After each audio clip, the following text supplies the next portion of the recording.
My name is Maximilian Gierl and I'm a professional alpine photographer.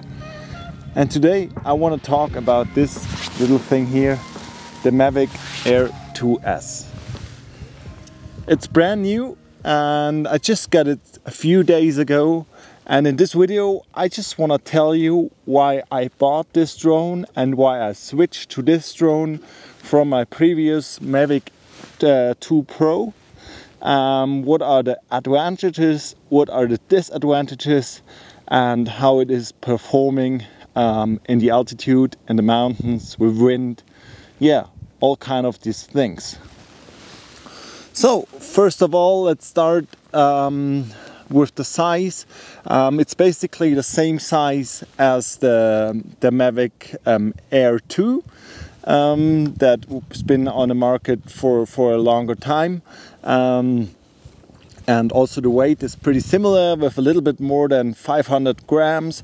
And when I just first saw the video from DJI, I was just like immediately really excited and ordered it basically like 1 hour after the launch of the product. And the reason why is it has nearly the same sensor as the Mavic 2 Pro and same amount of megapixels, and it also flies above 4,000 meters, which is for me quite interesting and important. And the only thing that it actually didn't have or doesn't have is the f-stop that you can control, but at least DJI includes some ND filters with the Fly More package to have a little bit options, but for sure it's not possible to get this nice sun flares, sun stars as you could get with the Mavic 2 Pro.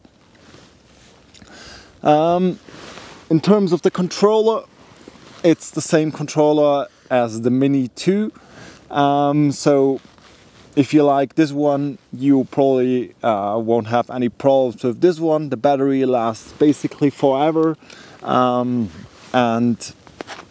it works totally fine.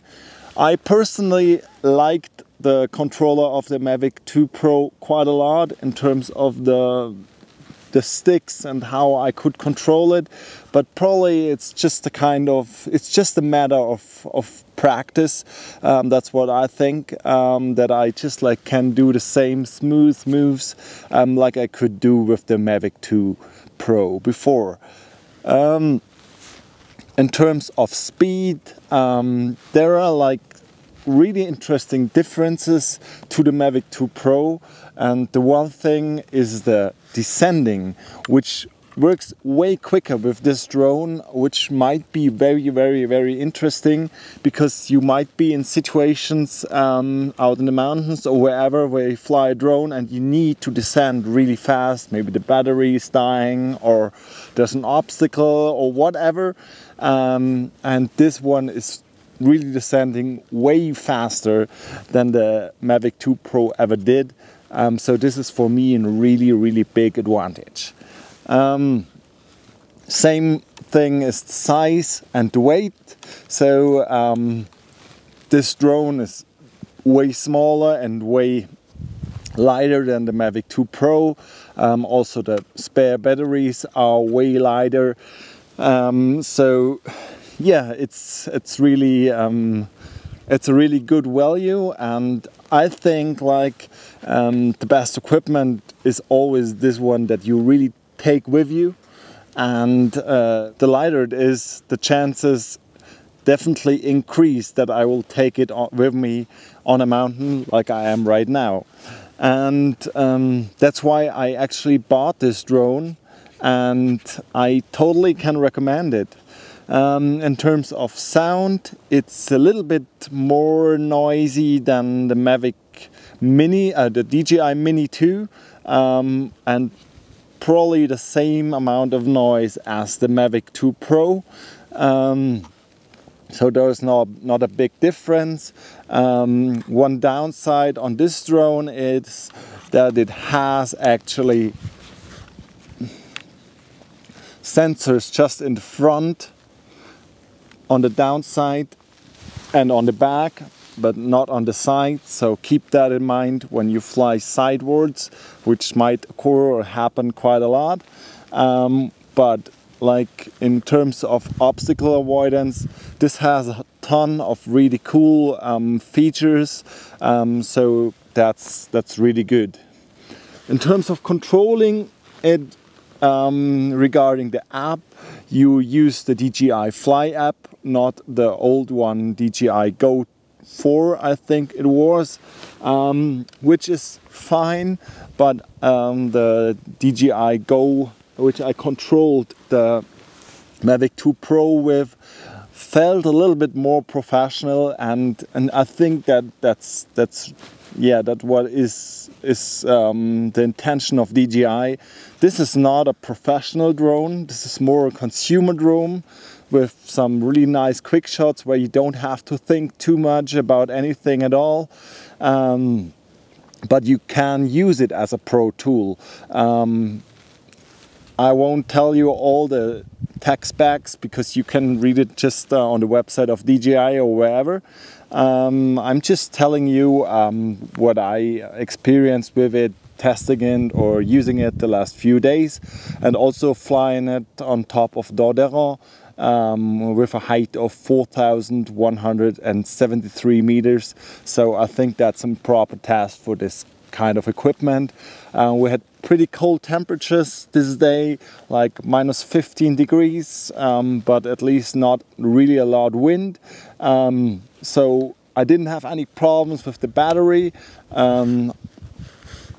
or whatever. So the drone flew without any problems, and yeah, I think that's something that might be interesting for you. And I think in terms of wind speeds, it should be quite the same as you had the possibilities with the Mavic 2 Pro. So yeah, I think in the end, for me, it's worth the upgrade or the change from the Mavic 2 Pro, which I've been selling now.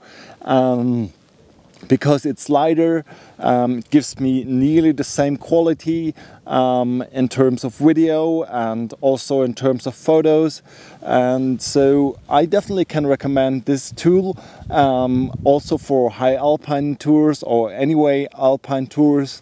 I will just test it the next month for sure a lot more, but this was my first hands-on review, or just like my first thoughts after using the drone for a few days. And I'll show you some more footage with the shot with the drone following to this talk. And if you have any questions about the drone, just leave that all in the comments down below. And if you want to stay updated with more tests and tours and whatever, just subscribe to this channel. Definitely worth it, and if you do so, I will see you in the next video. Have a great day.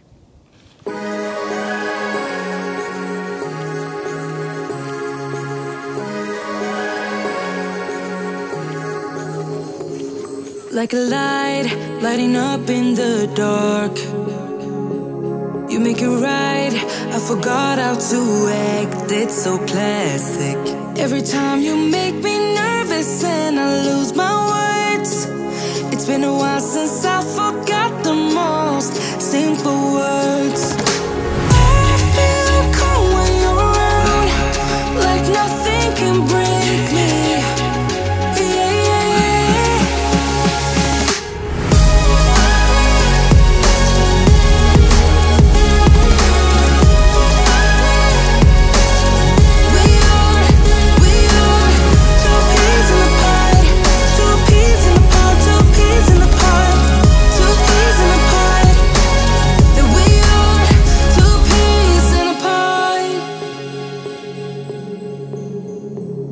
Now I know why I never